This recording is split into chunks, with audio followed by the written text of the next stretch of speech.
Every step that I take is another mistake. I march further and further away in my high-worried shoes. ¿Dónde viven los monstruos? La cocina de noche y Al otro lado forman parte de una trilogía que, según su autor, Maurice Sendak, trata sobre cómo controlan los niños algunos sentimientos y cómo logran entender las realidades de sus vidas. El peligro, el aburrimiento, el miedo, la frustración, los celos forman parte de estas tres historias que temen más los adultos que los niños. Y para hablar de Maurice Sendak hemos llamado a Hélène Douty. ¿Qué tal? ¿Cómo estás, Hélène? Hola, ¿qué tal? Pues encantada de estar con vosotros. Filósofa, traductora, socia de la editorial de Filosofía para Niños Wonder Ponder. Bueno, te hemos llamado porque confiesas que te chifla Sendak y es que no hay nada como hablar de un tema con alguien a quien le apasiona. Exacto. Oye, vamos a empezar hablando de la obra más conocida de Sendak, de Dónde viven los monstruos, que escribió en 1963, aunque todos conocemos por la película de 2009, mucha gente conoce por esa película. Cuéntanos un poco la historia más conocida de Sendak. De la historia más, o sea, de Dónde viven los monstruos. Sí. Pues no sé por dónde empezar. La verdad es que principio Max y su madre, que le llama "eres un monstruo". Es un monstruo. Pues yo creo que es curioso que mi relación con este libro es ya de adulta. Porque la verdad es que en Gran Bretaña, de donde nos surtíamos mi familia de libros, cuando yo era pequeña tampoco se leía tantísimo a Sendak, no había mucho cruce entre Estados Unidos y Reino Unido. Entonces mi relación pues con el libro viene mucho también de mi relación de lectora a mi hijo, ¿no? Entonces a mí este cuento de un niño travieso, entre comillas, es simplemente un niño que está jugando, aunque entre su juego se incluye un martillo, un tenedor que parece querer clavarle al perro de la familia, y varias otras cosas, pero en cierto sentido me gusta porque se presenta a un niño travieso, pero con una cotidianidad que reconocemos todos, con una madre que le dice, que le llama monstruo, y con él que le contesta "te voy a comer", y ahí pues empieza su castigo o su recomendación de irse a su cuarto para pensar, ¿no?, que se diría ahora, y su viaje de imaginación a donde se va, a una tierra donde hay unos monstruos a los que doma, quedándose muy muy quieto mirándoles a sus ojos amarillos sin pestañear, ¿no? Hélène, ¿y por qué se ha convertido en un clásico Dónde viven los monstruos? Pues es una buena pregunta. Yo creo que gusta muchísimo a los niños. O sea, la forma en que realmente crea un mundo en tan pocas páginas, y todo un viaje de ida, de vuelta, de donde hay un sitio enorme para un desarrollo del personaje y pues una vuelta también luego al hogar de su casa, y que en realidad sí quiere a su mamaita que le ha preparado la cena. Tiene algo aventurero y al mismo tiempo reconfortante, que yo creo que tienen muchos muy buenos álbumes, ¿no? Hélène, Sendak marca un punto de inflexión con este libro, ¿no? Rompe con la manera de entender los cuentos, y para la época, los años 60, era muy políticamente incorrecto, ¿no? No gustaba a todos los padres. Sí, exactamente, como digo, o sea, representar con normalidad y sin condena realmente a un niño travieso y contestón, ¿no? Era revolucionario, sí. En un momento en el que todavía había mucha moralina, ¿no? En ese sentido. Pero yo creo que además también Donde viven los monstruos es un clásico por la ilustración, por cómo va transformándose esa ilustración, la puesta en página, cómo se va haciendo cada vez más grande, va cogiendo hasta la sangre, va acaparando todas las páginas, sí, para meternos de lleno ahí, ¿no? Yo creo que es precioso cómo crece la ilustración con la fantasía, ¿no? Oye, vamos a escuchar la voz de Maurice Sendak. This is a dummy of Where the Wild Things Are, which Bueno, explica que empezó con una maqueta que era una tira de dibujos animados en la que los monstruos bailaban y explica cómo quiso mantener ese efecto en el libro definitivo, porque los monstruos bailan y ese ritmo, ese baile lo tienen en otros libros, ¿no? Sí. De hecho, él dice que dibuja escuchando música siempre. Exacto, o sea, a mí me parece muy, muy interesante y además único realmente la relación que tiene los libros de Sendak y Sendak con la música, ¿no? Que se transfiere al papel. Él hablaba de ilustrar como animar en el sentido literal de la palabra, es decir, inyectar de vida a los personajes que había sobre la página, ¿no?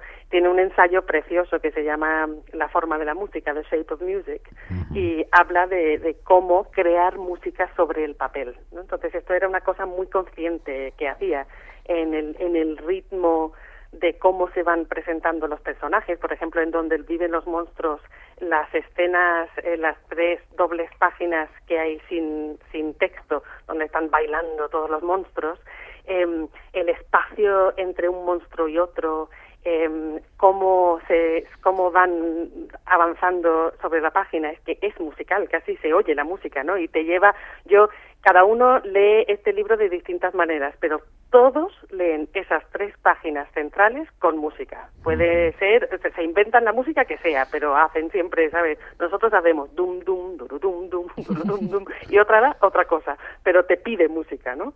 Y a mí eso es una de las cosas que me atrae especialmente de no solo de Donde viven los monstruos, sino también de otros álbumes suyos. Como por ejemplo Ellen de Cocina de Noche, que parece como un musical de Broadway, ¿no? Exactamente, o sea, La Cocina de Noche es eso, es un musical de Broadway sobre papel.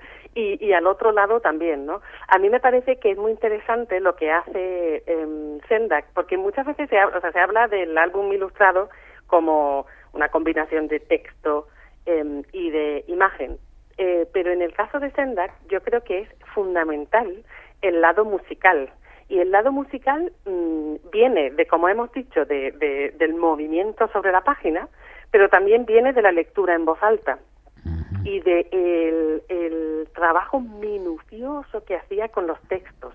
Que todo el mundo habla muchas veces, o sea, se habla muchas de las ilustraciones de Maurice Sendak porque son efectivamente espectaculares, pero su trabajo en los textos no es menos espectacular, es realmente, o sea, por ejemplo, el que me toca de cerca porque lo traduje, que fue al otro lado, lo reescribió 100 veces. O sea, es como... ¿Y entonces cómo es el trabajo de traducción para estos libros? Con la presión de que él lo reescribió 100 veces, así que... Exactamente. Recuerdo leer eso y pensar, bueno, venga. A ver cuántas me tocan a mí, ¿no? No hay presión, sí. Yo no sé si lo hice 100 veces, pero vamos, desde luego retocarlo 50 o 60 seguro. Y bueno, pues traducirlo es una experiencia en un sentido, bueno, impone mucho, ¿no? Decir, conseguiré hacer lo que hace, pero al mismo tiempo es delicioso. Hay una cosa de Sendak en general, especialmente en los álbumes, ¿no? Por ejemplo, en estos 3 de los que hablamos, de Donde viven los monstruos, La Cocina de Noche y El otro lado, que hace una cosa muy curiosa con el texto, que también tiene que ver con la música y con el ritmo. Y lo que hace es como estirar el texto como si fuera chicle, ¿no? Entonces empieza una frase en una doble página, continúa en la siguiente, y en la siguiente, y en la subordinada impresionante, ¿no? ¿Cómo? Una subordinada impresionante, ¿no? Exacto, pero que no suena, cuando lo lees en voz alta, suena absolutamente natural, te lleva, o sea, no puedes ir para otro lado, ¿no? También a mí es que me encanta la experiencia de leer en voz alta Sendak, porque los textos tienen algo de peculiar a veces, incluso gramaticalmente son un poco raros a veces la primera vez que lo lees, pero es como si te diera la mano y te dijera, no te preocupes, que yo te llevo, y te lleva, y todo tiene sentido, ¿no? Hay algo en la minuciosidad de la construcción de lo que está haciendo que es perfecta, y hay algo mágico que ocurre. Cuéntanos, al otro lado tiene como referencia un caso, ¿no?, que vivió Sendak en su infancia, que era el caso Lindbergh, que fue un secuestro de un bebé que a él le marcaron muchas cosas en su infancia, sí. ¿no? Él tiene desde luego, está muy conectado con su infancia, ¿no? Tiene recuerdos muy muy vivos de algunas cosas. Y esto en concreto, pues él cuenta que recuerda haber visto en el periódico, esto fue un caso sonadísimo porque era un secuestro pues de un niño rico, ¿no? De un niño rico, de una casa protegida, que piensas, dice Sendak, ¿no? De niño dices, ¿cómo le van a secuestrar a él si tiene todo, ¿no? Tiene toda la protección que puede tener. Incluso él es vulnerable, ¿no? Ese bebé rubio es vulnerable. Y recuerda haber visto en el periódico el cuerpo del bebé, una foto. Sí, y al porque parecer, creo que apareció al tiempo del secuestro, apareció y era cuando los periódicos podían sacar esas fotografías, ¿sí? Bueno, el caso es que era la primera edición de La Mañana, que se tuvo que retirar, porque la familia del niño en cuestión intervino y insistió en que se retirara, pero él tenía ese recuerdo marcado y alguien años después había guardado esa edición y efectivamente se correspondía con la imagen que él tenía en la cabeza, ¿no? Y sí, pues evidentemente es una cosa que te marca, ¿no? Sendak de pequeño fue un niño enfermizo, y dice siempre que oía a su madre decir, ay, a ver si sobrevive el invierno, ese tipo de cosas. Entonces esto combinado eso explica con muchas cosas, ¿no? Claro, con la foto del niño esto era como, ¿sabes? Por primera vez decir, sí, es verdad, no es algo que dice mi madre, es que los niños se pueden morir, ¿no?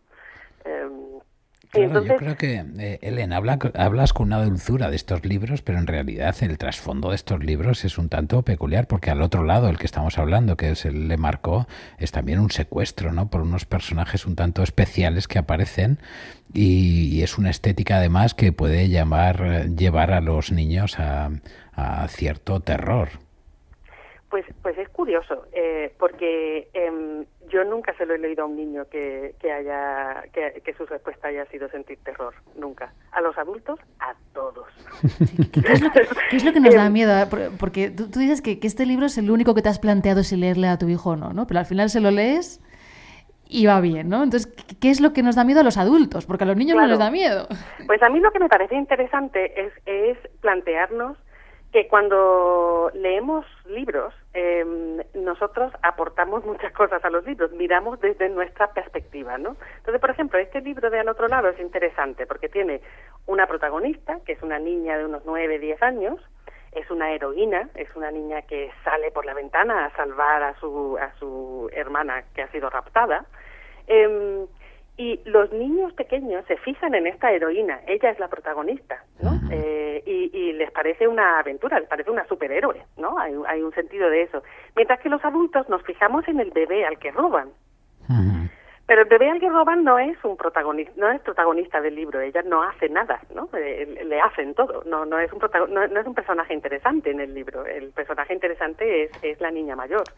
Entonces este foco creo que es interesante para explicar por qué a los adultos que nos ponemos inmediatamente en la situación de protectores de la infancia, ¿no? En ese sentido, cuando lo leemos, pues nos espanta, pero los niños están mirando otra cosa muchas veces, ¿no? Sí, claro, y nos espanta porque esa niña además que va a buscar la que se convierte en héroe para los niños ha sido un poco negligente también y entonces eso nos perturba un poco. Seguiríamos hablando y hablando de Maurice Sendak, llevamos un buen rato, o sea que te invitamos otro día a volver a hablar de otros libros de Maurice Sendak o de otras cosas, no lo sé. Me encantaría. Ellen, muchas gracias y hasta otra. Muchas gracias a vosotros. Adiós. Ellen, un abrazo, chao. Un abrazo. El Cuentahilos, literatura sonora en la Radio de Madrid.